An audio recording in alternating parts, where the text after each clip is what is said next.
समातों का सिलसिला जारी है। इस हवाले से भी आपको अपडेट करते रहेंगे। मौजूदा सियासी सूरत हाल पर गुफ्तगू करने के लिए हमारे साथ स्टूडियोज़ में मौजूद हैं सीनियर सहाफ़ी और तज़ियाकार सुहेल सांगी साहब, जबकि हमारे साथ शौकत पराचा और मुनीस जहांगीर हमारे सीनियर एंकर पर्सन्स भी मौजूद होंगे। मुनीस, सबसे पहले आपकी जानिब आते हैं। जो सूरत हाल बन रही, हम एक तरफ देख रहे हैं कि मुसलसल PTI की जानिब से ये शोर मचाया गया कि उन पर मुकदमात बनाए जा रहे हैं, और नो डाउट हम देख रहे हैं 100 से ऊपर मुकदमात बनाए गए, जिनकी समातों का सिलसिला भी बारी बारी होता ही रहता है और उसके लिए जमानत भी तलब की जाती रही है। दूसरी जानिब मुज़ाकरात भी होते रहे हैं। अब ये बताइए, 9 मई का वाकया भी हमारे सामने है। इन तमाम सूरत हाल के बाद आपको लगता है कि मुज़ाकरात का कोई दौर मुमकिन अब हो सकेगा? जी मुनीज़े से भी रब्ता करने की कोशिश करेंगे, और यही सवाल सुहेल सांगी साहब आपसे अगर मैं करूं। देखें, इसमें मुज़ाकरात का जो नए सिरे से सिलसिला कैसे शुरू हो। वैसे तो चीफ़ जस्टिस साहब ने भी जो पिछले हफ्ते जो की थी केस की समाअत, उसमें भी ये कहा था कि हम 21 तक उसको मुलतवी करते हैं, आप बात करें। फिर सदर साहब ने भी ये कहा था कि बात करें। भाई, बात कौन करे, किस सब्जेक्ट पर करे, क्या उसका वो हो एजेंडा हो, वो तो नहीं हो रहा है ना। बात करे उस पर तो लोग तो ये भी कह रहे हैं बात करे, तो सदर कह रहा है बात करे, तो उसका मतलब ये कि मुझसे बात करें। इसलिए कि सदर साहब का भी जो ओहदा है वो भी तो असेंबली के जो होगा ख़त्म टेन्योर, उसके साथ ही उसको जाना है। लेकिन ये अलग चीज़ है कि वो इस वजह से भी नहीं हो सकता कि वो पूरा जो इलेक्टोरल कॉलेज है वो कंप्लीट नहीं है, तब तक तो ये रहेंगे ही। बहरहाल वो भी एक मामला है। इसी तरह से चीफ़ जस्टिस के ख़िलाफ़ जो है वो भी पार्लियामेंट में करारदाद मंजूर हुई, तो वो चीफ़ जस्टिस साहब कह रहे हैं बात करो, तो लोग तो ये भी कह रहे हैं कि भाई चीफ़ साहब कह रहे हैं हमसे बात करो। और इस तरह से मतलब कौन बात करे, कौन किस से बात करे, ये बहुत एक अहम सवाल है। और एजेंडा क्या हो, ये भी बहुत बड़ा अहम सवाल है। तो इस पर मतलब देखना पड़ेगा कि बात करो, हर तरफ से बात करो, लेकिन ये कि क्या बात करो ये नहीं है।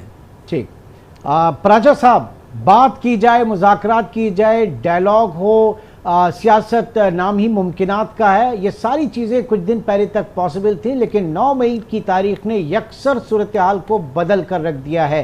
क्या अब भी इन हालात में भी आप समझते हैं कि कोई गुंजाइश है, या 9 मई जो है वो बिल्कुल उसने सियासी धारे को तब्दील कर दिया है पाकिस्तान में?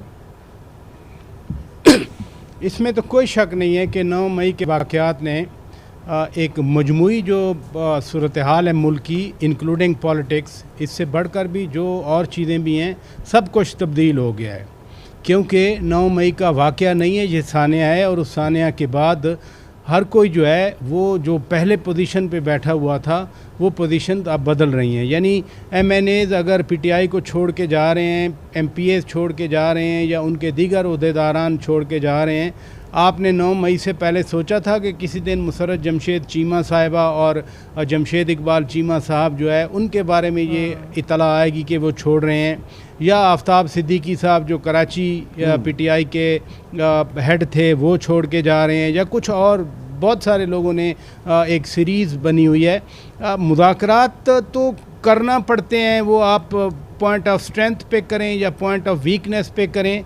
और इस तरह के मोड़ जो होते हैं, जो 9 मई का एक मोड़ आया, वो डिटरमिन करते हैं कि आपकी पॉइंट ऑफ स्ट्रेंथ क्या है, या आपकी स्ट्रेंथ वीकनेस में बदल गई है। मसलन इमरान खान जब भी इंटरव्यू देते हैं वो माशाल्लाह नई बात करते हैं। वो उन्होंने कहा कि मैं तो किसी से मुज़ाकरात नहीं करूँगा, मेरी टीम जाकर बात करेगी।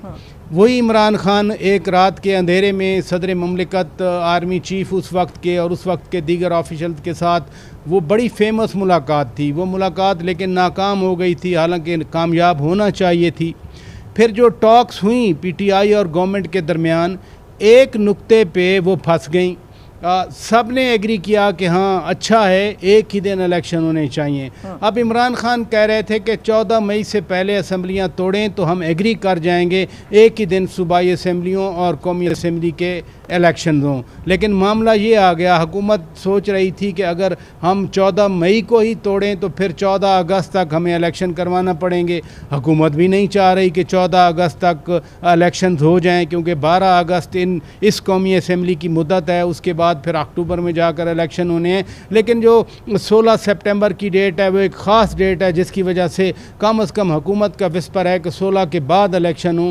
हालांकि जो नॉमिनेशन पेपर्स होते हैं, जो स्क्रूटनी होती है, जो सारा प्रोसेस होता है, वो तो इलेक्शन से 1 महीना पहले हो जाया करता है, यानी 16 सितंबर से पहले ये सारा काम हो जाना था। तो मैं नहीं समझता, अगर मेरी आप एक फेयर असेसमेंट मांगें कि कोई मुज़ाकरात होंगे, अब किस चीज़ के मुज़ाकरात होंगे? अब कोई मुज़ाकरात नहीं होंगे। पहले उस वक्त की अपोजिशन और पीटीआई की हुकूमत, उस वक्त की अपोजिशन कहती थी पीडीएम या इसकी इत्तेहादी जमातें के मुज़ाकरात के लिए तैयार हैं, मिसाक मईशत के लिए तैयार हैं, कदम बढ़ाओ इमरान खान, हम तुम्हारे साथ हैं, वो टेररिज्म के हवाले से।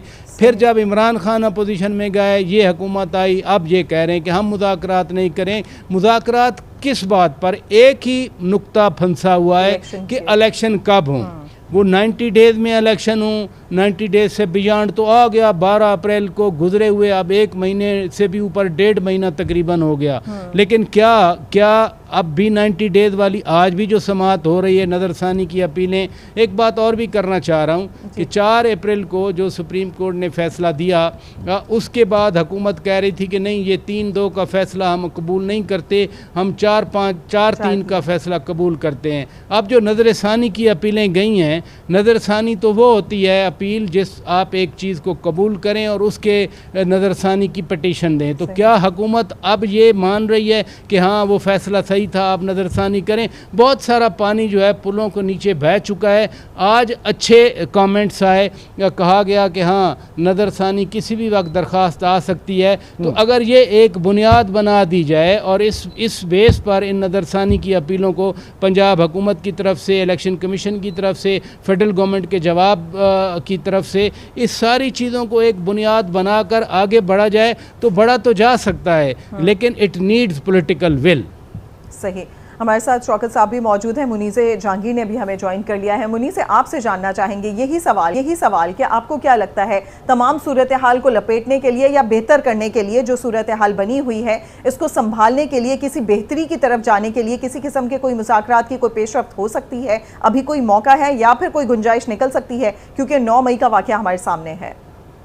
देखिए, यही सवाल कल मैंने इंटीरियर मिनिस्टर जनाब राना सनाउल्लाह साहब के सामने रखा और उन्होंने उसका जवाब इस तरह दिया कि कोई मुज़ाकरात जो है इमरान खान के साथ इसलिए नहीं हो सकते क्योंकि वो पहले ही कहते हैं कि हम इनके साथ मुज़ाकरात नहीं करेंगे, मैं मर जाऊंगा मगर इनके साथ मुज़ाकरात नहीं करूंगा। तो मैंने कहा तो पार्टी के अंदर से कोई ऐसे लोग हैं जिनके साथ आप समझते मुज़ाकरात हो सकते हैं, वो वापस आना चाहते हैं, नेशनल असेंबली में वापस आना चाहते हैं। तो उन्होंने कहा कि जो लोग बाहर आएंगे और वो माफ़ी मांगेंगे कि जो 9 मई को जो कुछ हुआ, तो उसके बाद ही उनके साथ हम मुज़ाकरात करेंगे। तो देखिए, जहां रेड लाइन ड्रॉ होनी थी वहां पे आज हुकूमत ने एक रेड लाइन अपनी ड्रॉ कर ली है। इमरान खान साहब से बहुत लोग कहते रहे, उनके दोस्त और एक्सपर्ट भी कहते रहे कि जी आपको वापस जाना चाहिए नेशनल असेंबली के अंदर, आपको सियासी लोगों से बातचीत करनी चाहिए बजाय कि आप इस्टेब्लिशमेंट के साथ बातचीत करें। मगर इमरान खान साहब वो बात नहीं मानी और अब ऐसा एक मरला आ गया है उनकी पार्टी के ऊपर कि उनके साथ अब बात करने के लिए कोई तैयार नहीं है जब तक कि वो माफिया ना मांगे। अब ये मामला यहाँ से कहाँ जाएगा ये इमरान खान साहब के ऊपर भी डिपेंड करता है और इस वक्त की हुकूमत के ऊपर भी डिपेंड करता है। मगर एक चीज़ मैं वाज़ेह यहाँ पे कर दूँ कि जो आर्मी एक्ट के तहत ये सिविलियंस को ट्राई करने लगे हैं, ये बहुत ही खौफनाक एक पीरियड के अंदर और डार्क पीरियड के अंदर हम जाने लगे हैं पाकिस्तान के अंदर, क्योंकि माजी में जिन सिविलियंस को ट्राई किया गया है इन अदालतों के अंदर, उनको ये भी नहीं बताया गया कि जी उनके ऊपर किस किस्म का चार्ज लगा, उनको अपनी मर्जी का वकील नहीं दिया गया, उनको अपनी फैमिली से मिलने नहीं दिया गया। तो जो कुछ ट्रायल्स होते हैं मिलिट्री कोर्ट के अंदर वो बंद दरवाजों के अंदर होते हैं और हम तक ये बात नहीं पहुंचती कि ये जो पब्लिक ट्रायल हो रहा है ये फेयर ट्रायल के तकाजे जो है ये मीट करता भी है कि नहीं करता। तो ये एक अलमिया है और इसके ऊपर जो वकला बरादरी है वो बहुत परेशान है और ख़ास तौर पे इंसानी हकूक़ की तंजीमें इसके ऊपर आवाज़ उठा रही हैं, पहले भी उठाई और अब भी उठाएंगी। मगर इस तरह से सिविलियंस को आर्मी एक्ट के तहत ट्राई करना, ये हमने मुल्क में बहुत कम देखा है, ये फिर से होने जा रहा है और इसके अंदर उनका जो राइट टू फेयर ट्रायल है वो वायलेट होता है। अच्छा, ये जो बीच में अभी बात हुई थी मुनीसे, अभी पिछले दिनों 2 दिन पहले वजीर दाखिला का स्टेटमेंट था कि इसके ऊपर, इनके फैसलों के ऊपर आप सिविलियन कोर्ट्स में अपील कर सकते हैं, नजरसानी की अपील दायर की जा सकती है हाई कोर्ट्स और सुप्रीम कोर्ट में। तो क्या आप समझती हैं कि ऐसा नहीं होगा?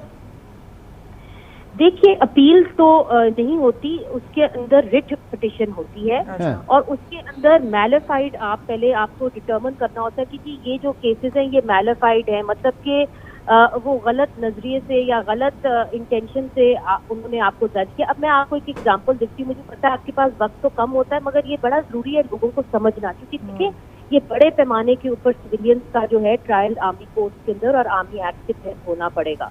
इसके अंदर जब वकार सेठ साहब ने, पेशावर हाई कोर्ट के जो जज है जिन्होंने 80 से ज्यादा जो कन्विक्शन थी वो भी फांसी की सजा थी, उनको जब ओवरटर्न किया तो जो FIR उन्होंने मंगवाई, तो ये केस उनके सामने ऐसे आया कि जब FIR उन्होंने मंगवाई तो FIR के अंदर उन्होंने देखा कि एक ही तरह का इल्जाम इन 80 से ज्यादा लोगों के ऊपर लगाया गया है और हैंड राइटिंग भी वही है। अच्छा, तो उधर से ये डिटर्मिन हुआ कि ये तो मैलिफाइड है, ये एक बंदे ने फ्रेम करने की कोशिश की है और उसकी बुनियाद के ऊपर उन्होंने जो केसेस हैं वो पेशावर हाई कोर्ट में खोले।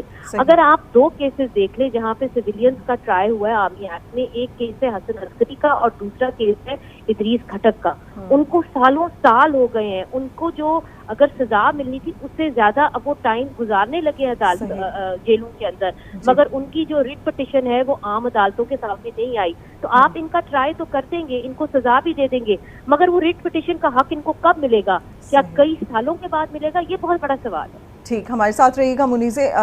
सुहेल साहब, आपसे जानना चाहेंगे, एक मुसलसल मुतालबा जो कि PTI की जानिब से आ रहा था कि अगर 2 असेंबलियाँ टूटी हैं जिसमें पंजाब असेंबली भी शामिल है जो कि एक बड़े सूबे की है और यहाँ पर इलेक्शन पहले हो जाएं, तो इसमें क्या मसला था? एक असेंबली टूटी है, उसके ऊपर 90 दिन के अंदर अंदर इलेक्शन हो जाने चाहिए थे, तो इसमें इतनी मुश्किल क्या थी?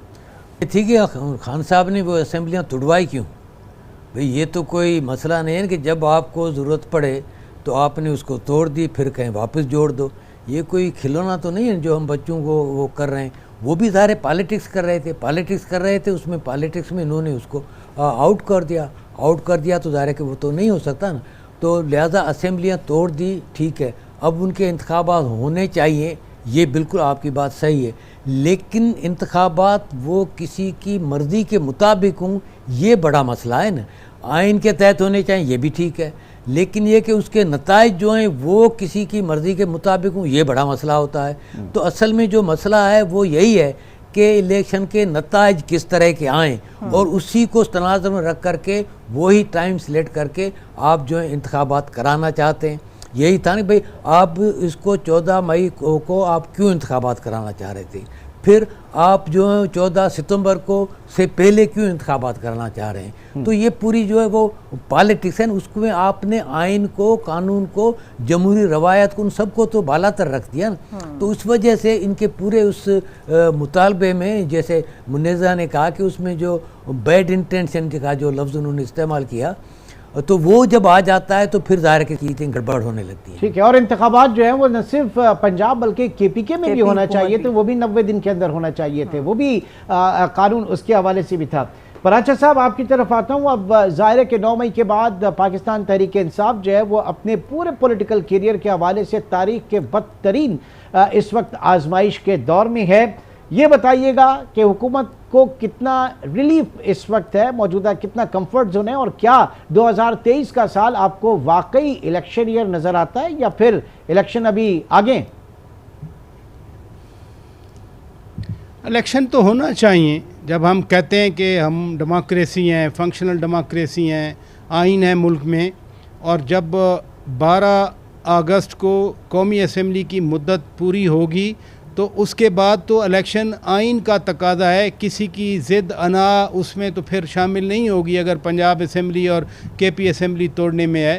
तो इलेक्शन तो होना चाहिए। जब हम कहते हैं कि अवाम की राय से, अवाम के मुंतखब नुमाइंदों के ज़रिए अवाम को अपने ऊपर हुकूमत करने का हक़ हासिल है, अवाम को अख्तियार है कि वो अपने मुंतखब नुमाइंदे भेजें असम्बलियों में, और असम्बलियों में बैठे मुंतखब नुमाइंदे अल्लाह के अख्तियार के बाद जो अख्तियार आला है वो तो अवाम के पास है थ्रू देयर चोजन रिप्रेजेंटेटिव्स। ये तो सवाल ही पैदा नहीं होना चाहिए पाकिस्तान में कि अक्टूबर में जो आइनी तरीक़ाकार है कि असम्बली मुद्दत पूरी करेगी तो 60 दिन के अंदर, और असम्बली अगर एक दिन पहले टूट जाए तो फिर 90 दिन के अंदर इलेक्शन हो।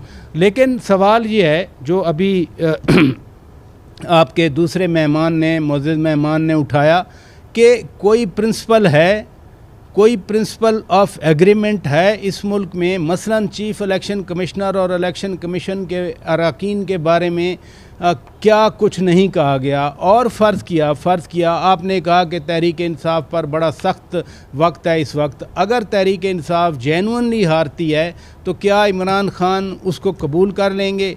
या दूसरी पार्टियां अगर जेन्युइनली हारती हैं तो वो क्या कबूल कर लेंगे?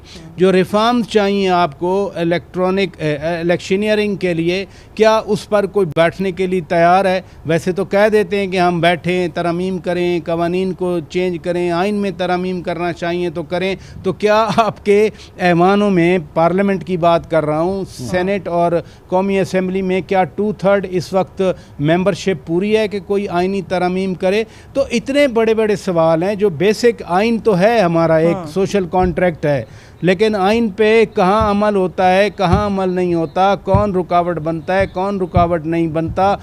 इस बार की हुकूमत पिछली हुकूमत पर तनकीद करती है कि अच्छा देखें आपके दौर में भी तो ये होता रहा। मसलन अभी इमरान खान ने। अच्छा साहब, आप हमारे साथ ही मौजूद रहिएगा, एक अहम खबर की तरफ चल रहे हैं। निगरान